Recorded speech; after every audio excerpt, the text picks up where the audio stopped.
నమస్తే, నేను అంకిత.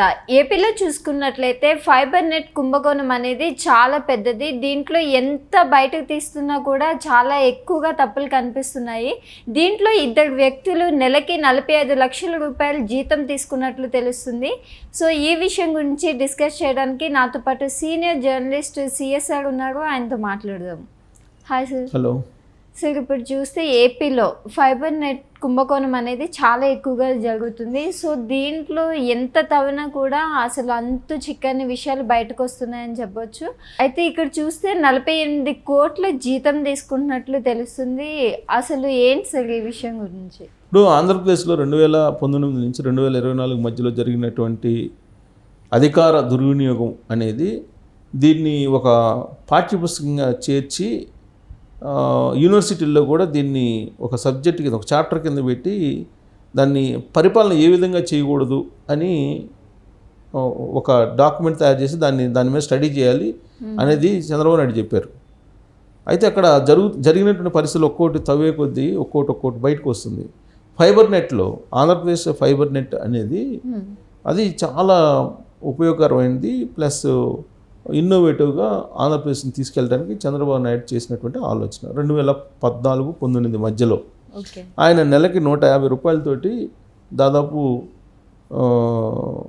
Channels, number of channels plus free internet, దాంట్లోనే అవన్నీ ఇంటర్నెట్తో పాటు టీవీ ఛానల్స్, ఫోను, ఈ 3 కలిపి ఇచ్చేటట్టు 150 రూపాయల నెలకి తోటి అవి ఇవ్వాలని ఫైబర్ నెట్ని ఏర్పాటు చేశారు. అప్పుడు ఫైబర్ నెట్ని ఏర్పాటు చేస్తే అప్పుడు 7 కోట్ల రూపాయలు ఖర్చు ఉండేది దానికి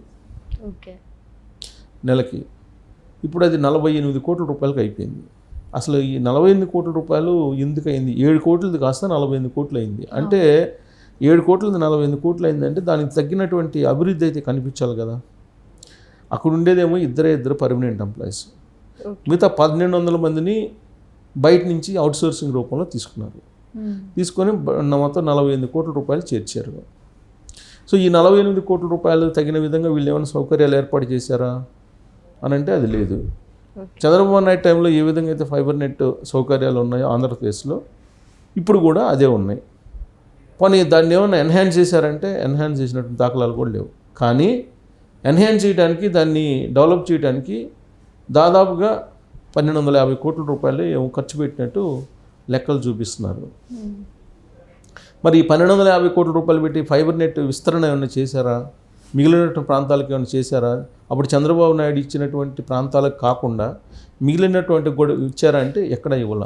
కానీ 1250 కోట్ల రూపాయలు దానికోసం తీసుకున్నట్టు మాత్రం బిల్డింగ్స్ అవన్నీ ఉన్నాయి. ఇక్కడ విచిత్రమైనటువంటి పరిణామం ఏంటంటే ఫైబర్ నెట్లో జనరల్గా ఏంటంటే అప్పట్లో చంద్రబాబు నాయుడు ఫైబర్ నెట్ పెట్టినప్పుడు ఈ master cable operators, TV channels వాళ్ళు మా ఉపాధి పోతుంది అని చెప్పి వాళ్ళు ఆందోళన వ్యక్తం చేసినప్పుడు వీటి యొక్క మెయింటెనెన్స్ కూడా అప్పుడు మాస్టర్ కేబుల్ ఆపరేటర్స్ వాళ్ళకి ఇచ్చారు. ఇది ఫైబర్ నెట్కి సంబంధించినటువంటి అవన్నీ ఛార్జీలు వసూలు చేయటం అవన్నీ కూడా నెలకు 150 రూపాయలు. దాంట్లో 100 ఛానల్స్ ఏమొస్తాయి, ప్లస్ ఫోను ప్లస్ ఇంటర్నెట్, ఇవి మొత్తం ఇస్తారు. సో దానికి సంబంధించి కేబుల్ అవన్నీ విలేజ్లో కూడా వేసేసారు అప్పుడు. సరే, ఈ 150 రూపాయలు లేదంటే ప్రభుత్వం నిర్దేశించే పెంచినటువంటి ధరలో ఏదో ఒకటి పెంచారు. జగన్మోహన్ రెడ్డి ప్రభుత్వం వచ్చిన తర్వాత ఛార్జీలు పెంచారు. పెంచినటువంటి ఛార్జీలు వసూలు చేసేటువంటి బాధ్యత ఎవరిది? మాస్టర్ కేబుల్ ఆపరేటర్స్ది. మాస్టర్ కేబుల్ ఆపరేటర్స్ వసూలు చేసి అది ఎవరికి ఇవ్వాలి? ప్రభుత్వ అకౌంట్లో వేయాలి. ఇవ్వాలి. కానీ ఎక్కడా కూడా ఈ మాస్టర్ కేబుల్ ఆపరేటర్స్ వాళ్ళు తీసుకున్నట్టు లేదు, గవర్నమెంట్కి ఇచ్చినట్టు లేదు. కారణం ఏంటంటే అక్కడేమో ఆన్లైన్ బిల్లు కాదు, కరెన్సీ రూపంలో తీసుకున్నారు. ఆ కరెన్సీ రూపంలో వాళ్ళు ఇచ్చారా, పబ్లిక్ నుంచి వసూలు చేశారా లేదనేది తెలియదు. వీళ్ళేమో జమ చేశారా లేదనేది తెలియదు. ఆన్లైన్ పేమెంట్ అయితే తెలుస్తుంది, ఆన్లైన్ కాదు. సో కాబట్టి దానికి లెక్కాపత్రం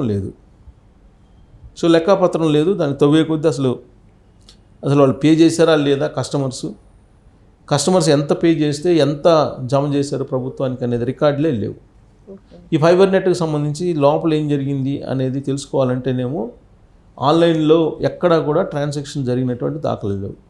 ఫైల్స్ ఆన్ పేపర్ చేశారు. ఆ ఫైల్స్ ఏమో ఆన్ పేపర్ చేసిన ఫైల్స్ ఏమో తగలబెట్టేశారు కొన్ని. సో దీంతో దానికి సంబంధించిన ఆధారాలు లేవు. ఈ ఫైబర్ నెట్ ఎండి ఎవరు అంటే మధుసూదన్ రెడ్డి. మధుసూదన్ రెడ్డి ఎక్కడి నుంచి వచ్చాయంటే రైల్వే నుంచి డిప్యుటేషన్ మీద జగన్మోహన్ రెడ్డి 2019 అధికారంలో రాగానే ఆయన డిప్యుటేషన్ మీద తీసుకొచ్చుకున్నాడు ఈయన్ని. ఆయన ఎండీగా ఉన్నాడు. ఆయన మొత్తం చేశారు. సో ఇప్పుడు ఆయన్ని సస్పెండ్ చేశారు. సస్పెండ్ చేసి ఆయనకి ఇప్పుడు మళ్ళీ రైల్వేకి వెళ్ళాలనేటువంటి ప్రయత్నంలో ఆయన ఉన్నాడు. ఎన్ఓసి ఇవ్వాలి, నో అబ్జెక్షన్ సర్టిఫికేట్ గవర్నమెంట్ రాష్ట్ర ప్రభుత్వం ఇవ్వాలి.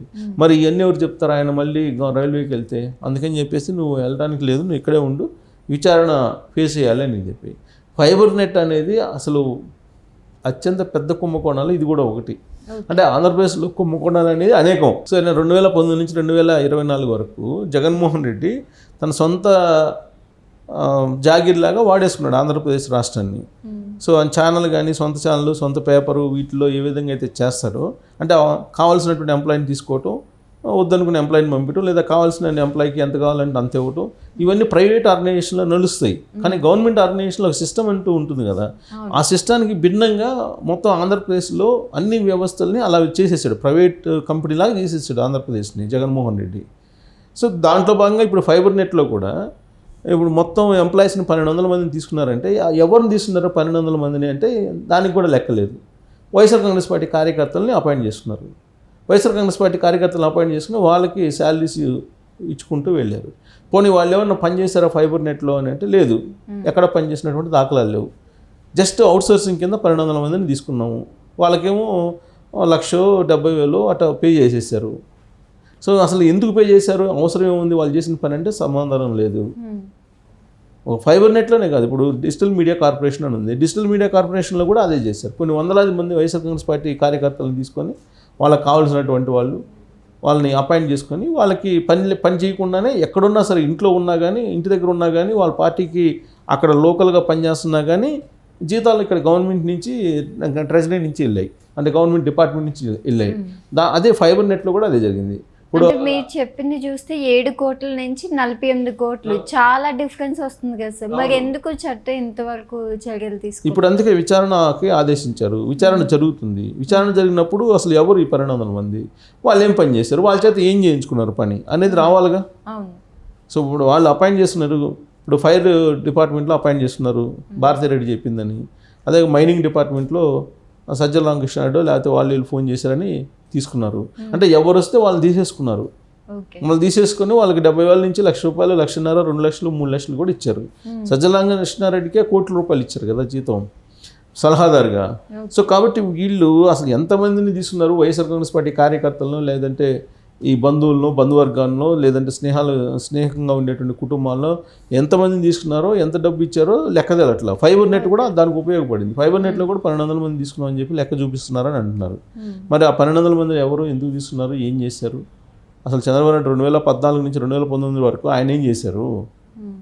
ఆయనేమో ఆంధ్రప్రదేశ్ ప్రజలకి మొత్తం ఆంధ్రప్రదేశ్ మొత్తం కూడా ఫ్రీ ఇంటర్నెట్ ఇవ్వాలని ప్లాన్ చేశారు. ఆయన ఫ్రీ ఇంటర్నెట్ ఇచ్చి ఆయన ఏదో ప్లాన్ చేస్తే 2019లో జగన్మోహన్ రెడ్డి వచ్చిన తర్వాత మొత్తాన్ని ఆ ఫైబర్ నెట్ అనే దాన్ని పండుకోబెట్టి దాంట్లో ఏదో చేసినట్టు మొత్తం ఫేక్ రికార్డ్స్ అన్ని చూపించి వైఎస్ఆర్ కాంగ్రెస్ పార్టీ కార్యకర్తలకి ఉదారంగా ప్రజాధనాన్ని అక్కడ జీతాల రూపంలో ఇచ్చారనేది ఇప్పుడు విచారణలో తేలుతుంది.